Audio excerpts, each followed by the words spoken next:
Hello everyone, this is Shannon from That's So Po, and today I'd like to do a check-in of my 2019 goals and priorities. So below I will link the 2019 goals that I set for myself. I want to check in and see how far along I am on those goals and revise a couple of them. This year, my primary goal was to read 75 books, and I have been doing great on that. I've read 73 books so far, so that's 97%. Absolutely awesome.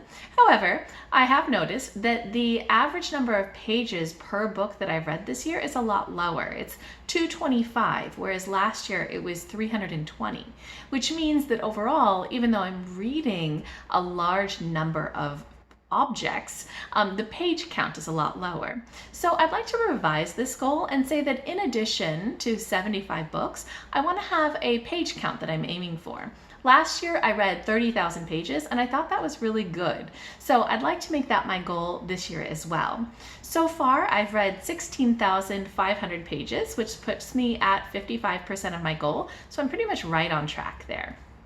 In addition to my main goal, I have a number of sub-goals this year. The first of which is to read 25 nonfiction books. So far this year, I have read 12 nonfiction books, which puts me at about 48%, so really I am right on track and happy in continuing with that goal. Another sub-goal is to read at least 10 non-English books. This one is a little bit not so much on track. I have read 2. So I know I've done quite a few of the non-English book reviews this year, but a lot of those were books that I actually finished at the end of 2018. So this year I really have only read 2 out of those 10, so that's 20%. Really not keeping on track on this one, so I need to up the number of non-English books that I'm reading. Another sub-goal is to read at least 10 poetry books, and I am over my goal there. I have read 12 so far this year, over 100%, so I'm very happy with that. Another sub-goal is to read at least 10 short story or essay collections, and I am doing pretty good on that goal. I have read 8 so far, so that puts me at 80%, and I probably will read quite a few more. I have been loving short story collections this year and essay collections, so I have a feeling I'm going to read quite a few more. The last sub-goal that I have is to read at least 25 books from diverse viewpoints. So far this year, I have read 41 books, which is almost double my goal, so it's definitely over 100% of this category. And I like this category, but I found it's a little vague. It's hard for me to classify what counts as a diverse viewpoint. So I thought that what I'd do is I'd revise this goal and look at instead some categories of types of authors, just to focus on making sure that I'm getting enough diversity in my reading. Also, rather than a minimum book count, I would like to look at percentages, just to make sure that it's a nice balanced read. So first, I'd like to look at female authors. I'd like to read at least 60% female authors. So far this year, I have read 45 books by female authors, which is 62%, so I'm right on track there. The next is authors of color. I'd like to also read at least 60% authors of color. So far this year, I've read 40 books by authors of color, which puts me at 55%, which is just a little shy, so it's doing okay.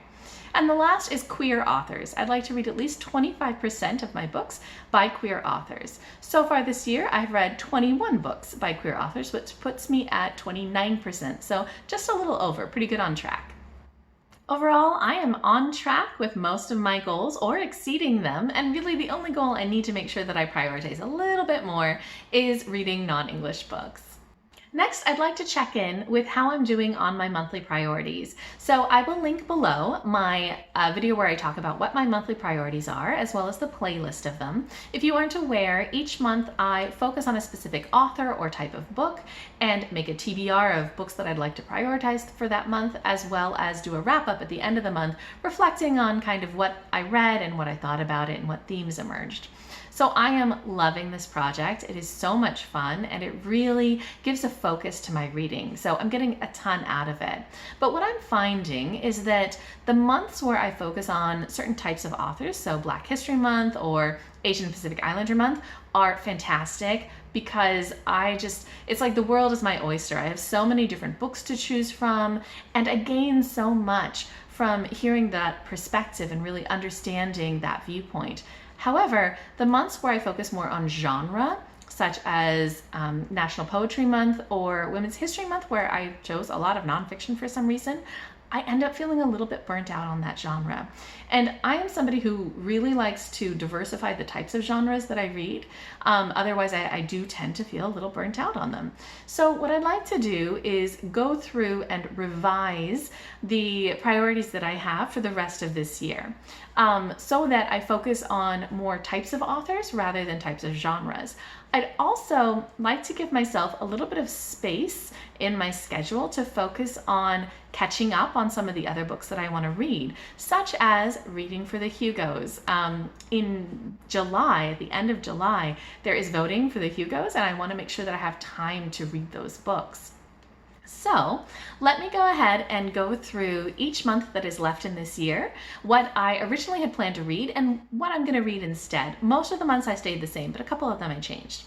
So the first is July. Originally I had thought that I would do Native American Heritage Month, but I'd rather move that to a different month instead. So in July, I'd like to do Hugo finalist reading. So I'd like to give myself that time to read all of the things that are in the voters packet. I'm not going to read all the things, but I'd at least like to read all the things in the categories that I for sure want to vote in. So next is August, and August I had decided would be Jewish and Muslim heritage reading. It's not particularly that celebration for any country, but I just decided that's what I was going to do, and I still like that. I have a lot of books on my TBR, so I definitely want to get to them. Next is September, and September is Hispanic or Latinx Heritage Month, and again, I am super excited about that. I definitely want to do it, have a ton of books on my TBR. Next is October, and October is National Disability Employment Awareness Month, and I am so excited about this one. I have not read hardly anything by authors with disabilities, but since becoming aware of this topic, I have added so many things to my TBR that I'm excited to read, so I'm definitely keeping this one. Next is November, and November I was going to do nonfiction November, but now I'm realizing I don't know that I want to do a month where the majority of what I read is nonfiction. That's a little too much for me. I like to space out my nonfiction a little bit more. So instead, this is actually Native American Heritage Month. So instead of July, I want to do that in November when it actually is in the US, Native American Heritage Month. So that's what I'll do then. And lastly, December. December, I was a little bit unsure of what I wanted to do. I had thought maybe I would read some like self-help nonfiction because that's a cool way to prep for the new year. But I think instead what I really want to do is have a catch-up month, to have a TBR catch-up month. All those books that I have been wanting to read that haven't fit in one of my priorities or that were on my priority list and I just ran out of time for but really, really want to read. So this is my catch-up month, and that also feels like a great way to end the year. So that wraps up kind of where I am so far in my reading year and how I want to update my goals and my monthly priorities. I hope you guys have been having a great reading year so far as well. If anybody else is doing one of these mid-year check-ins, please let me know below. I'd love to see how you're doing as well.